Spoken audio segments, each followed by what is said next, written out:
నమస్తే, welcome to top 10 news. మరి వాళ్ళ టాప్ 10 న్యూస్ ఏంటో చూద్దాం. నా శాఖపై ఆయన అధికారం ఏంది, ముఖ్యమంత్రిపై కోమటిరెడ్డి ఫైర్. మిగిలిన 3 ఏళ్ళు కూడా ముఖ్యమంత్రి మంత్రుల కొట్లాటలు చూడనీకనే తెలంగాణ ప్రజలు బతుకున్నారన్నట్లు మారిపోయింది. ఈ అంతర్గత విభేదాలు ఏంది, ఈ వివాదాలు ఏంది, కోమటిరెడ్డి శాఖకి సంబంధించిన విషయంలో ఆయననే లేకుండా సినీ కార్మికుల సభ నిర్వహించడం దేనికి సంకేతం? సరే, ఆయన ముంబైలో ఉన్నాడు, వచ్చిన తర్వాత నిర్వహించవచ్చు కదా, అలా జరగలేదు అంటే దాని అర్థం ఏంది? అసలు ఆయన కక్కలేక మింగలేక సన్నిహితులతో బాధపడే పరిస్థితికి వచ్చింది. ఇప్పుడు చివరికి నా శాఖ మీద పెత్తనం ఏంది అని ఒక ముఖ్యమంత్రిని అనే పరిస్థితికి దిగజారింది ముఖ్యమంత్రి స్థాయి. ఇలాగూ పెద్ద శాఖలన్నీ మీ దగ్గరే పెట్టుకున్నారు, కనీసం ఉన్న శాఖలకైనా వాళ్ళకు గౌరవం ఇవ్వండి, లేదంటే ఇదిగో ఇలా రోలెక్కి తలవాలు పోసుకున్నట్లు ఉంటుంది మరి మీ పరిస్థితి. దయచేసి అర్థం చేసుకోవాలి ముఖ్యమంత్రి గారు. పవన్ కళ్యాణ్ ఈ విషయానికి స్పందించాలి. ఏందా విషయం? గుంటూరు జిల్లా వెంగాళాయపాలెంలో ఓ మహిళ పురుగుల మందు తాగింది. కారణాలు ఏంటని చూస్తే కాల్మనీ వేధింపులు. అయితే జగన్ అధికారంలో ఉన్నప్పుడు పవన్ కళ్యాణ్ ఈ విషయం మీద ఘాటుగా స్పందించాడు. కాల్మనీని జగన్ ప్రభుత్వం ప్రోత్సహిస్తూ రాష్ట్రంలో అల్లర్లు సృష్టిస్తున్నారన్నారు. తప్పు ఎవరు చేసినా తప్పే. అయితే ఇప్పుడు ఒక మహిళ టీడీపీ మండలం కనివీరం నుండి వేధింపులు ఎదుర్కొంటుంది. ఆమె 2 లక్షల రూపాయలు తీసుకొని అందులో 1,30,000 రూపాయలు కట్టింది. మిగతావి కడతామన్నా కూడా వినకపోవడంతో ఆమె సెల్ఫీ వీడియో తీసుకుంటూ పురుగుల మందు తాగి బలవన్మరణానికి పాల్పడింది. ఆ మహిళ కాపు సామాజిక వర్గానికి చెందినటువంటి మహిళగా చెప్తున్నారు. ఓవైపు పవన్ కళ్యాణ్ గారేమో మాకు 15 ఏళ్ల బంధం కావాలంటున్నారు. గ్రౌండ్లో పరిస్థితులేమో ఇలా ఉన్నాయి. ఎందుకంటే పవన్ కళ్యాణ్ గారు డిప్యూటీ సీఎం హోదాలో ఉన్నారు. మిత్ర పార్టీని అడగాల్సిన బాధ్యత ఆయనకు ఉంటుంది. ఇలాంటి సంఘటనలు జరుగుతున్నప్పుడు స్పందించకపోతే ఖచ్చితంగా పార్షియాలిటీ అనే కోణం బయటపడే అవకాశాలు ఉంటాయి. దయచేసి అప్రమత్తంగా ఉండాలి డిప్యూటీ సీఎం గారు.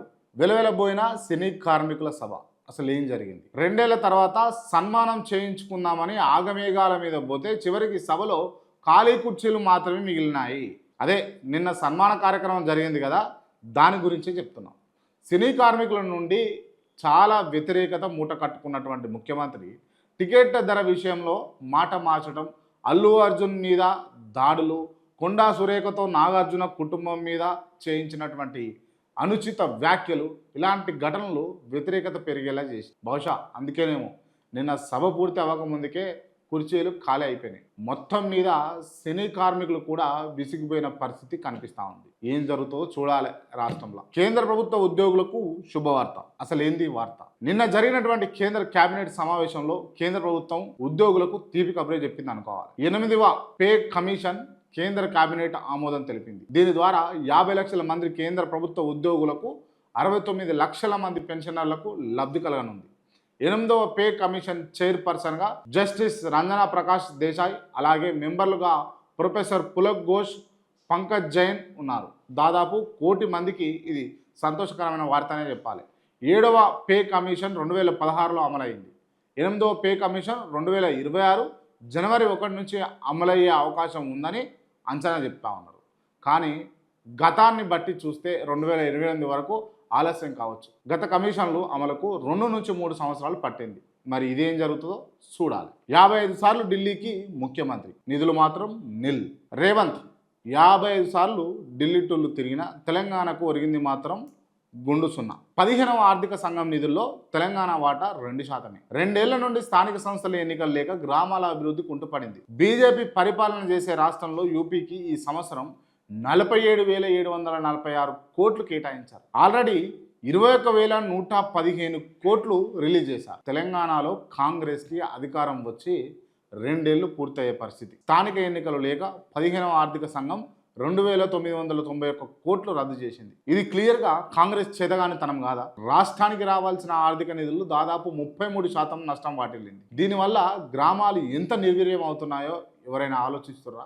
ఎంత సఫర్ అవుతున్నాయో ఒక్కసారి చోంచాయించారా? ప్రభుత్వం ఆలోచన చేయాలి. ఇలాగే కొనసాగితే గ్రామ స్వరాజ్యం గంగలో కలుస్తుంది. అసంతృప్తి నేతల దారెటు. రాజకీయాల్లో సాధారణంగా అందరికీ అవకాశాలు రాకపోవచ్చు.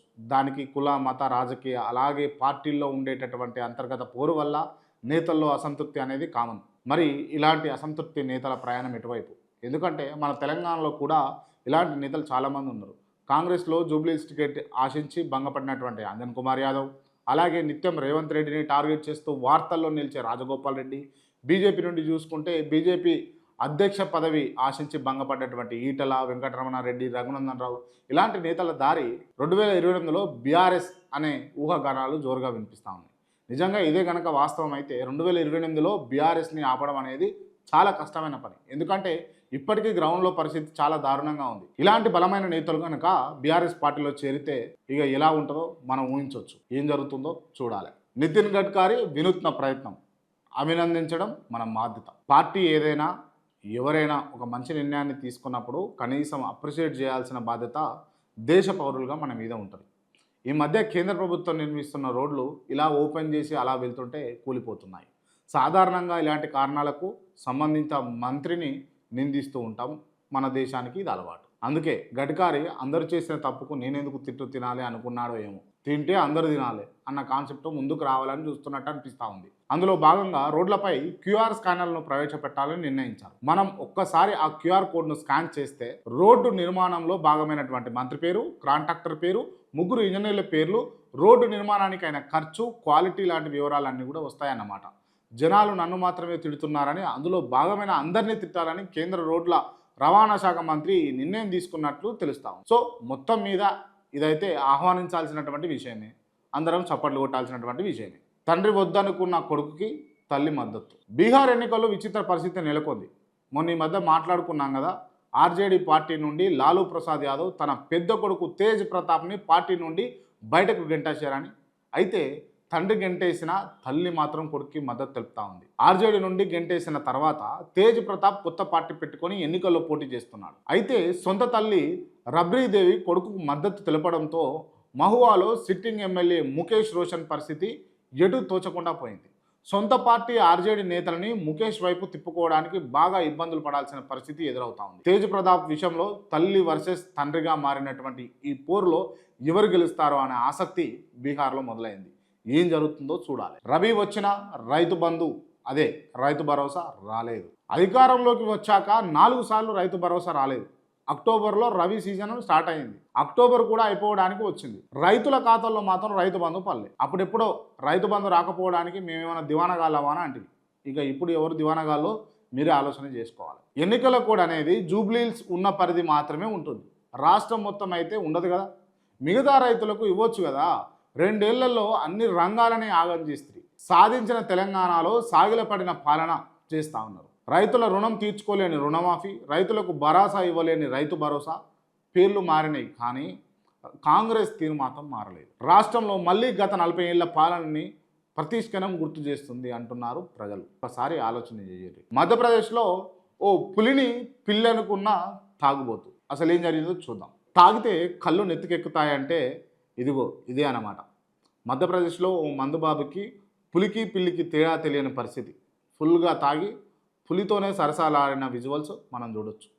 తను తాగడమే కాదు, పులికి కూడా తాపాలని అతని తాపత్రయం చూస్తుంటే నిజంగా నవ్వొస్తుంది. ఇంత జరిగిన పులి మాత్రం అతన్ని ఏమనలేదు. బహుశా తాగుబోతులతో నాకెందుకు లొల్లి అనుకుందేమో. మొత్తం మీద తాగుబోతులకు పులి కూడా భయపడాల్సిందే అన్న సీన్ అయితే ఇక్కడ క్రియేట్ అయింది. తాగినోడి ముందు తలదించుకొని వెళ్ళాలనే మోరల్ అయితే దీని నుండి నేర్చుకోవచ్చు అన్నమాట. ఒక్కసారి ఆ వీడియో చూడుర్రి.